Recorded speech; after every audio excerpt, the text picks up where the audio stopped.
দেখুন একদম মখমলি silky gravy. অতি পরিচিত মাছের কালিয়াতে মিশিয়ে দিন এই বিশেষ মশলা, স্বাদ হয়ে যাবে যাকে বলে ফাটাফাটি।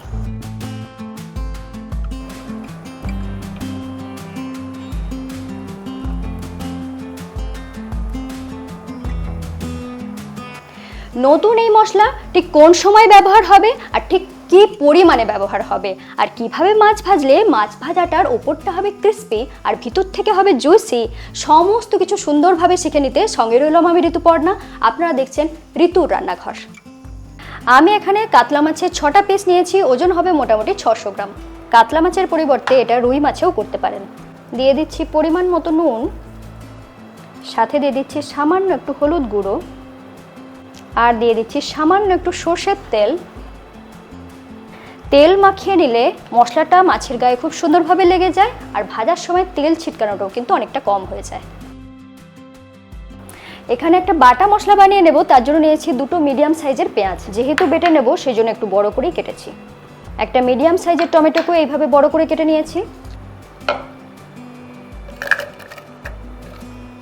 পেঁয়াজ আর টমেটোর সাথে দিয়ে দিচ্ছি একটা কাঁচা লঙ্কা। সামান্য একটু জল দিয়ে এটাকে বেটে নেব।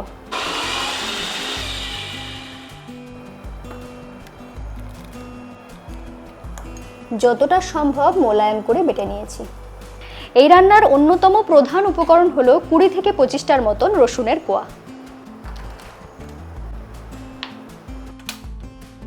এরপর বানিয়ে নেব সেই সিক্রেট মশলা, তার জন্য এরকম একটা চাটু নিয়েছি। দিয়ে দিচ্ছি 1 চা চামচের মতন সর্ষের তেল। তেল ভালো মতো গরম হয়ে যাওয়ার পরে দিয়ে দিচ্ছি রসুনের কোয়া।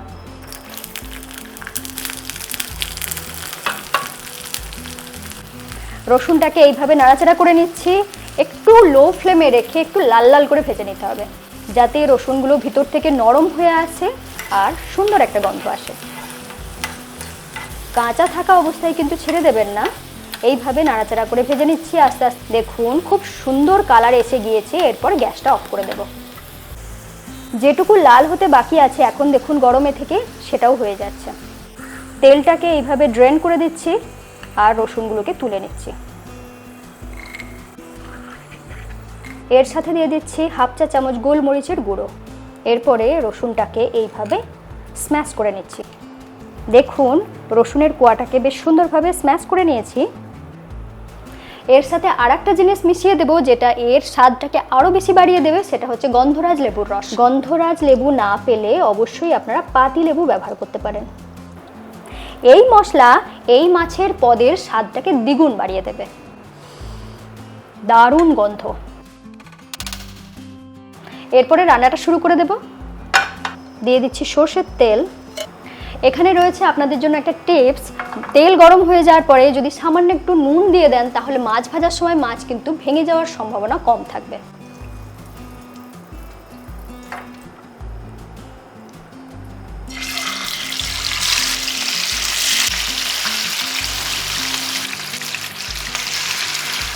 একটা দিক একটু শক্ত হয়ে যাওয়ার পরে উল্টে দিচ্ছি। মাছটা কাঁচা থাকা অবস্থায় কখনোই উল্টাতে যাবেন না, তাহলে কিন্তু ভেঙে যেতে পারে। এরপর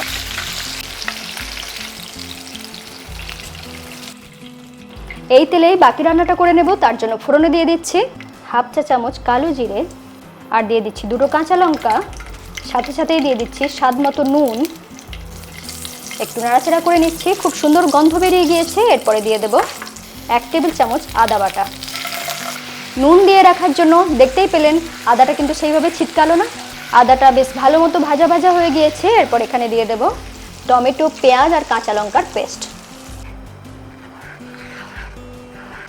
পুরো জিনিসটাকে একটু টাইম নিয়ে কষিয়ে নিতে হবে। যেহেতু এটা কষাতে সময় লাগবে সেজন্য বাকি মশলাগুলো এই সময় দিয়ে দেব। দিচ্ছি হলুদ গুঁড়ো 1/2 চা চামচ, কাশ্মীরি লাল লঙ্কার গুঁড়ো 1/2 চা চামচ, আর দিয়ে দিচ্ছি 1 চা চামচ চিনি। এরপরে পুরো মশলাটাকে কষিয়ে নিচ্ছি। তবে এই মশলা কষানোর কাজটা একটু ঢাকা দিয়ে করলেই ভালো হয়, তাহলে কম সময়ে তাড়াতাড়ি মশলাটা কষানো হয়ে যাবে। ঘড়ি ধরে 3 থেকে 3.5 মিনিটের মতন এটাকে কষিয়ে নিয়েছি। এরপর দেখাচ্ছি। দেখুন সুন্দরভাবে উপরে তেলটা রিলিজ হয়ে গিয়েছে। আর একটা জিনিস লক্ষ্য করবেন, মশলাটা কিন্তু দানা দানা হয়ে যায়। দেখুন এইরকম দানা দানা হওয়া পর্যন্ত মশলাটাকে কষিয়ে নেবেন, তবেই পাবেন বেস্ট স্বাদ। এরপর এখানে দিয়ে দেব 1 টেবিল চামচ সর্ষে বাটা। সর্ষে বাটাটাকে অল্প করে কষিয়ে নেব, না চাইলে সর্ষে বাটাটাকে নাও কষাতে পারেন। দেখুন মশলাটা পুরোপুরি কষানো হয়ে গিয়েছে। এরপর দিয়ে দেব জল। আমি এখানে 1 কাপের মতন জল ব্যবহার করছি। গ্রেভি যখন বেশ ভালো মতো ফুটে উঠেছে, ঠিক সেই সময় দিয়ে দেব এই বিশেষ মশলা।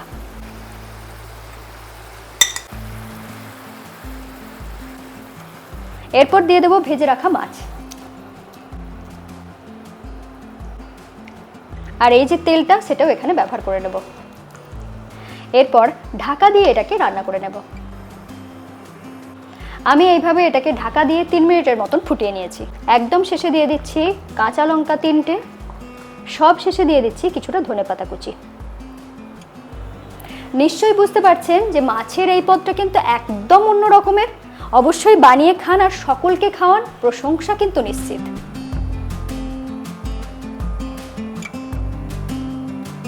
এরকম নতুন নতুন ইউনিক রেসিপি পেতে ঋতুর রান্নাঘরকে আজই সাবস্ক্রাইব করে নিন, বেল আইকন প্রেস করে রাখুন। সকলে খুব ভালো থাকুন, আবার দেখা হচ্ছে এরকমই নতুন রেসিপির সাথে।